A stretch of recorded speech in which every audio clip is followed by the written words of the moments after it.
SIMAG is based on South Yorkshire Migration and Asylum Action Group, and we are a campaigner group. We are a political group working for human rights and based on refugees and asylum seekers and immigrants' rights. We've done lots of campaign in last years. SIMAG actually established from 2007 from a march from Sheffield to Lindsholm Detention Center, which is about 30 miles from Sheffield to Doncaster. That detention center, Lindsholm, has been closed down now, and there is not existing anymore. But after that, we have done lots of campaign about refugees, for refugees' right to work, right to have health care, right refugees, child refugees' rights and education. Okay. So today we're protesting against the deportations to Rwanda. Why does the government want to send them to Rwanda?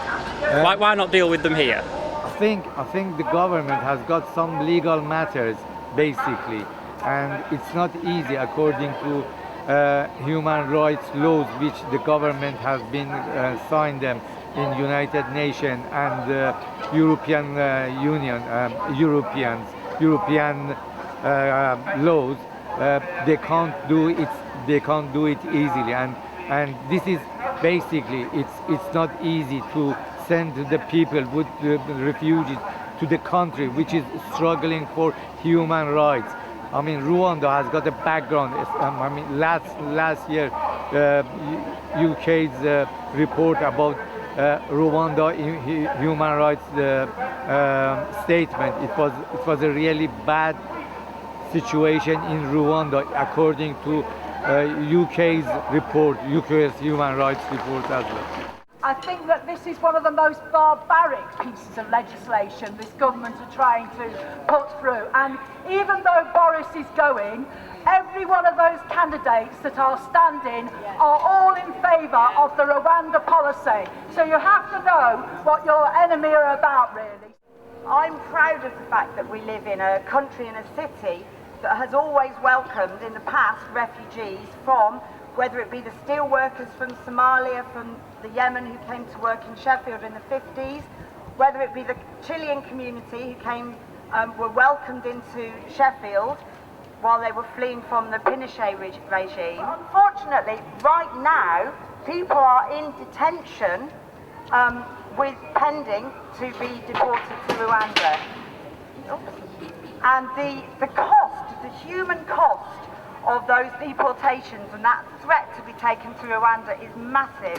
And I know that in our organisation we have got people who are suicidal, who have gone through that horrific journey to flee from war-torn countries to get to the UK, only to be put into detention. They've committed no crime and yet they're in pretty much prison circumstances. They don't feel that they've got any hope. The environment has just become more and more toxic for migrants, for asylum seekers in particular.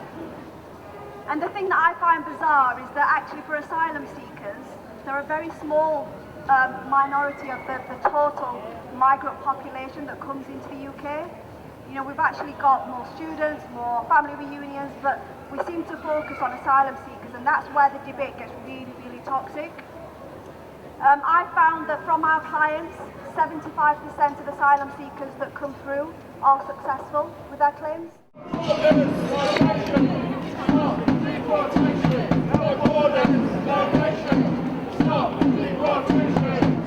So you mentioned G4S. I'm well aware of them being responsible for the housing for asylum seekers.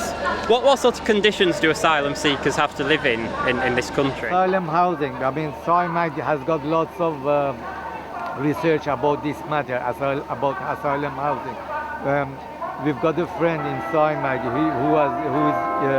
who has done lots of research about asylum housing, John Grayson.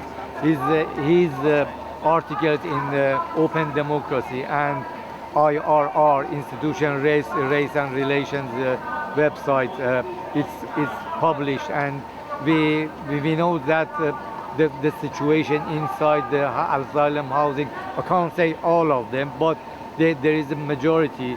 There is a big majority of them. They are not really good and suitable enough for a human right. I mean, damp house, and probably toilet is leaking from upstairs, or there is not enough facility in a one bedroom. The deportations and detentions of today are based on the 1905 Alien Act, which was targeted at Jewish migrants.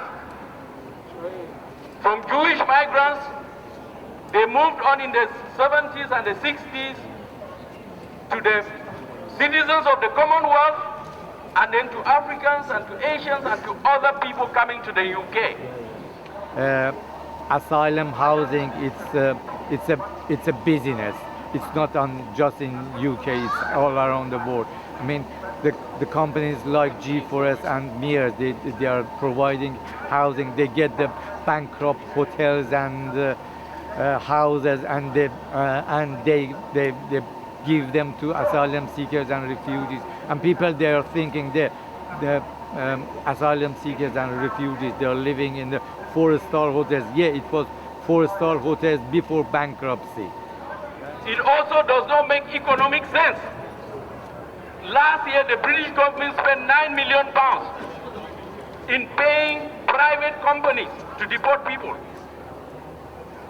They deported 3 people to Jamaica in a plane that has 350 seats, in an empty plane.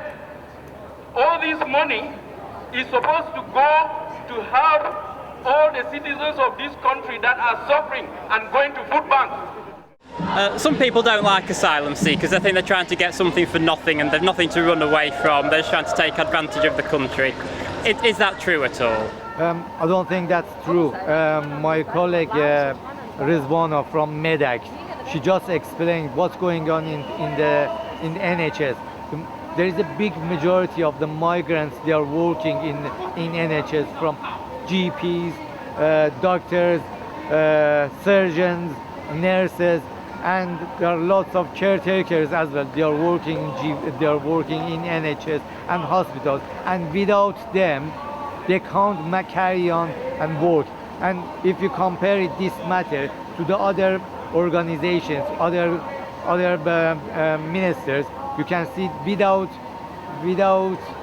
migrants, this country, it's not possible to run. They say Rwanda is a safe third country.